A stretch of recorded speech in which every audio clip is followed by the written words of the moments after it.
Good afternoon, 7th grade Bobcats. Mr. Flato here. Welcome back to what I hope will be a great finish to first quarter. Can you believe it? One more quarter and we are already halfway through our middle school experience here at Helena Middle School. So let's get those missing assignments turned in. Let's get those corrections made and let's make sure we finish the first quarter strong. This week's Bob lesson is a little bit out there. This was inspired from a student I was working with my first year here at HMS. And this Bob lesson really goes out to those students that don't have the perfect home life they come from. Many of us have imperfections in our life. Pretty much all of us do, some a little bit more than others. So if you're one of those people that feel like you don't come from the perfect home life or the perfect home living situation, this Bob lesson is especially for you. For those of you who do feel like you come from a great supportive family, I think you can also get something out of this message in terms of perseverance, grit, overcoming, things of that nature. So let's get rock and rolling on this Bob lesson. Hope you guys have a great week and finish out the first quarter strong.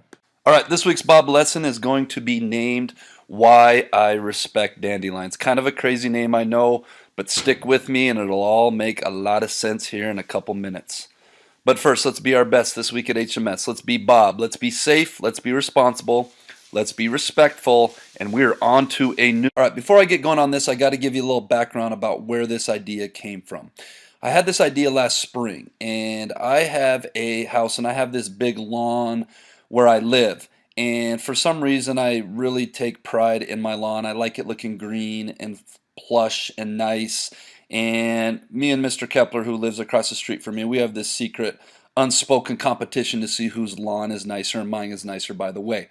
And every spring, sure enough, I have these dandelions popping up. And every spring I get super annoyed by these dandelions popping up. So I spray True Green to come and take care of the dandelions and to feed my lawn so that it's nice and green for the summer. And one day I came across a dandelion growing in the cement crack somewhere. And all of a sudden I started thinking about dandelions in a whole new perspective. So I started looking at the differences between flowers and dandelions. I think both are actually very pretty, but both are considered to be two completely different things. And if you look at the differences in preparation and care between people that have flowers or flower beds at their homes and dandelions that grow in some of the toughest conditions, you'll see a stark difference. Flowers are strategically planted in locations with optimal sunlight because you'll learn in biology class and photosynthesis that plants need sunlight to live. Where dandelion seeds are just strewn wherever, they spread and grow, and they basically grow wherever they land. Flowers are planted in nutrient-rich soil with not just the dirt, but then some added in dirt, high levels of nutrients in there. Where the seeds of dandelions grow in dirt, and as you'll see here in a minute in the next slide, sometimes in the cracks of cement, where there's just a little dirt in between some cement. Flowers are watered daily or every other day, where dandelions get their water whenever it rains. There may be dry stretches of days on end in the summer when there is no rain, and they have to persevere and go without. Flowers are given fertilizer as food, so they have their nutrient-rich soil and they get fertilizer in their food in the dirt, where dandelions obviously have no fertilizer added. So one day I was walking and I came across a dandelion growing out of the crack of the cement in a sidewalk. And I don't remember where it was or when it was, but it was very similar to this picture right here. And I kind of had this moment, where I had this new appreciation for dandelions, their perseverance, their grit, how they find a way to grow and flourish and be their best, given some of the toughest circumstances imaginable.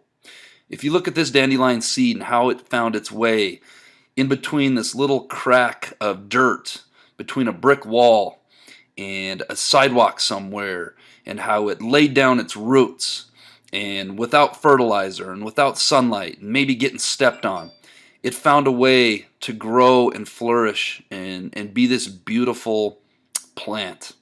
And I started thinking about us as human beings and how some of us don't have those same resources that flowers do, and how some of us are able to overcome and be our best regardless. So you may be asking yourself, Mr. Flato, what do flowers and dandelions have to do with me? Well, I think we can take a lesson from dandelions. When we look at resources, when we look at dandelions' ability to grow and to flourish without a whole lot of resources, I think there's a lot of lessons and things we can take from that. Dandelions grow and prosper in some of the toughest conditions imaginable, and they fulfill their one objective, which is just growing and being beautiful. At the Helena Middle School, what is our objective? Our objective is to come to school every day, give 110% effort, build a foundation so that one day we can go out in the world and be whatever it is we want to be. And I know that many of us come from different backgrounds with different levels of resources.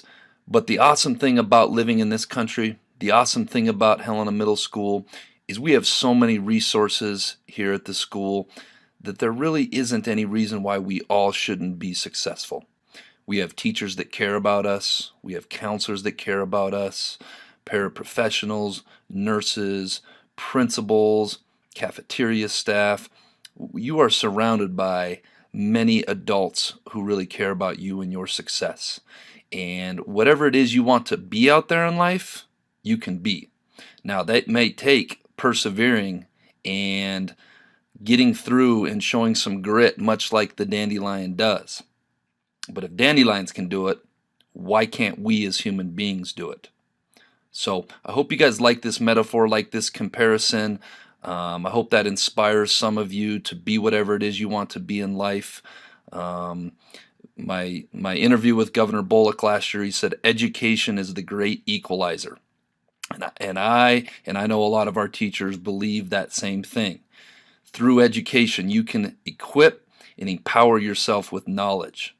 And with that knowledge can take you anywhere you want to go in life. But it takes getting up every day and working hard and making use of the resources here at school and having a plan and having a vision and going out and executing that vision day in, day out. Having the discipline to execute that vision even when you don't feel like you want to. When it's tough to get out of bed, or things aren't perfect at home, or things aren't perfect in your social life, blocking that out, coming to school, and being your best. This week's quote of the week is, hard work puts you where good luck can find you. Think about that. So much of everything in life is about working hard and being your